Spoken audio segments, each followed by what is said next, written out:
الحمدللہ نحمدہ ونصلی علی رسولہ الکریم، اما بعد فاعوذ باللہ من الشیطان الرجیم، بسم اللہ الرحمن الرحیم۔ آج کے بیان کا عنوان ہے مختلف فرقوں اور گروہوں میں بٹے ہوئے مسلمانوں، آؤ لا الہ الا اللہ کی طرف، آؤ کلمہ طیبہ کی طرف۔ اللہ رب العالمین کا فرمان عالی شان موجود ہے۔ اللہ فرماتا ہے سورہ ابراہیم کی آیت نمبر 24 اور 25 میں، جیسے کہ ایک پاکیزہ درخت ہو، اس کی جڑ مضبوط ترین ہو اور شاخیں آسمان تک بلند ہوں، جسے ہر وقت پھل ہی لگتے رہیں اس کے رب کے حکم سے۔ اللہ تعالیٰ لوگوں کو مثالوں سے سمجھا رہا ہے تاکہ سمجھ جائے۔ اس آیت کی تفسیر میں حضرت ابن عباس رضی اللہ تعالیٰ عنہ ارشاد فرماتے ہیں، کلمہ طیبہ سے مراد لا الہ الا اللہ کی شہادت ہے۔ پاکیزہ درخت سے مراد مومن ہے جس کے دل میں لا الہ الا اللہ جم گیا ہے، اس کی بنیاد مضبوط ہو گئی ہے۔ آسمان میں شاخوں سے مراد نیک اعمال ہے، آسمان پر پہنچتے رہتے ہیں، اللہ کے ہاں مقبول ہوتے ہیں، اجر اور درجات میں اضافہ کا باعث ہے۔ رسول اللہ صلی اللہ تعالیٰ علیہ وآلہ وسلم بیان فرماتے ہیں کہ موسیٰ علیہ السلام نے اللہ تعالیٰ سے عرض کیا کہ اے میرے پروردگار، اے میرے رب، مجھے ایسی چیز بتائیے جس کے ذریعے سے میں آپ کو یاد کیا کروں اور اس کے وسیلے سے آپ سے دعا کیا کروں۔ اللہ تعالیٰ نے فرمایا، اے موسیٰ لا الہ الا اللہ پڑھا کرو۔ موسیٰ علیہ السلام نے عرض کیا، اے میرے رب، اسے تو تیرے سارے ہی بندے پڑھتے ہیں۔ اللہ تعالیٰ نے فرمایا، اے موسیٰ، میرے سوا ساتوں آسمان اور ان کے سب رہنے والے اور ساتوں زمینیں ایک پلڑے میں رکھ دی جائے اور دوسرے پلڑے میں صرف لا الہ الا اللہ رکھ کر وزن کیا جائے تو لا الہ الا اللہ والا پلڑا بھاری ہوگا۔ حضرت ابو ہریرہ رضی اللہ تعالیٰ عنہ نے عرض کیا کہ وہ کون خوش نصیب شخص ہے جو آپ صلی اللہ تعالیٰ علیہ وآلہ وسلم کی شفاعت کا مستحق ہوگا۔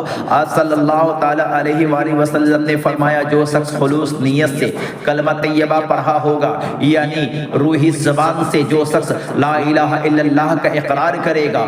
خلوص نیت سے کہنے والے کا مطلب یہ ہے کہ جو شخص روحی زبان سے، دل کی زبان سے کلمہ کی تصدیق کرے، وہ شخص خلوص نیت والا ہے۔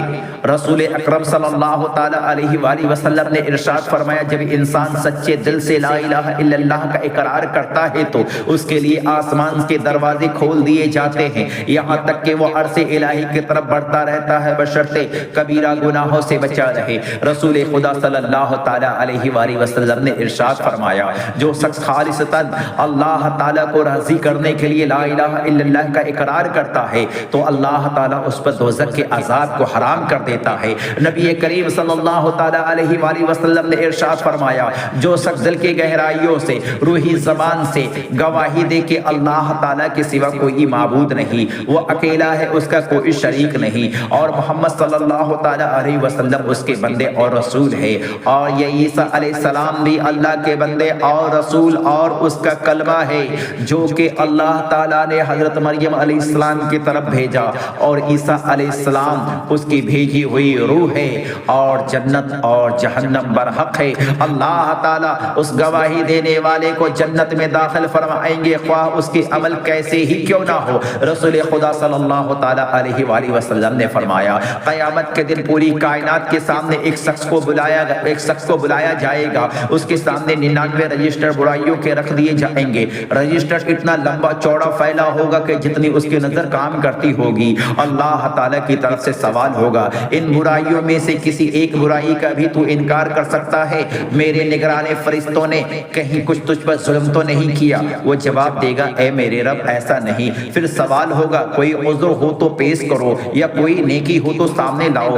بندہ ڈرتے ڈرتے جواب دے گا، یا رب کوئی عذر نہیں اور کوئی نیکی بھی نہیں۔ اللہ تعالیٰ فرمائیں گے، تیرے ایک نیکی ہمارے پاس محفوظ ہے۔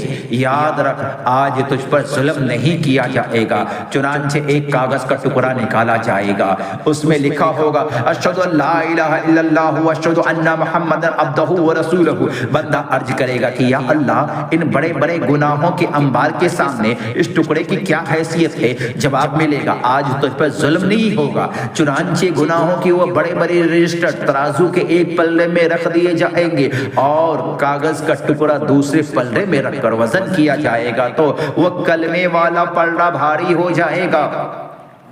غور فرمائے گناہوں کے انبار کے مقابلے میں یہ کلمہ کیوں مقبول ہوا؟ کیونکہ سچے دل سے پڑھا گیا تھا، ورنہ عبداللہ بن ابی منافق جو کلمہ بھی پڑھتا تھا اور رسول خدا صلی اللہ تعالیٰ علیہ وسلم کے اقتداء میں نمازیں بھی پڑھتا تھا، اس کے باوجود اس کو کوئی عمل کام نہ آیا، کیونکہ اس کی زبان پر تو کلمہ جاری تھا لیکن دل میں کفر تھا۔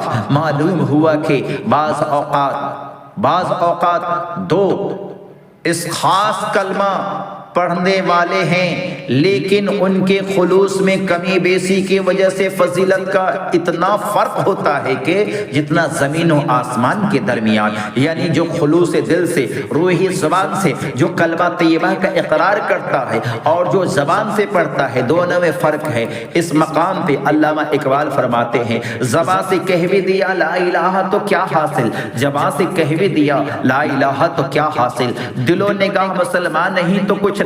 دل اور نگاہ کب ہوگا مسلمان؟ جب تمہارے روح کے اندر یہ کلمہ طیبہ کسی کامل پیر کے ذریعے جب داخل ہوگا تو تمہارا دل بھی مسلمان، تمہاری آنکھیں بھی مسلمان، تمہارا خیال بھی مسلمان، تب تم مومن ہو جاؤ گے، تب تم مومن بن جاؤ گے۔ وہ لا الہ الا اللہ کے مطلب کے خوب اچھی طرح سمجھتا ہو، جیسا کہ قرآن پاک میں اللہ رب العزت کا ارشاد گرامی ہے فَاعْلَمُوا أَنَّ لَا إِلَهَ إِلَّا اللَّهُ، بس خوب اچھی طرح سمجھ لو کہ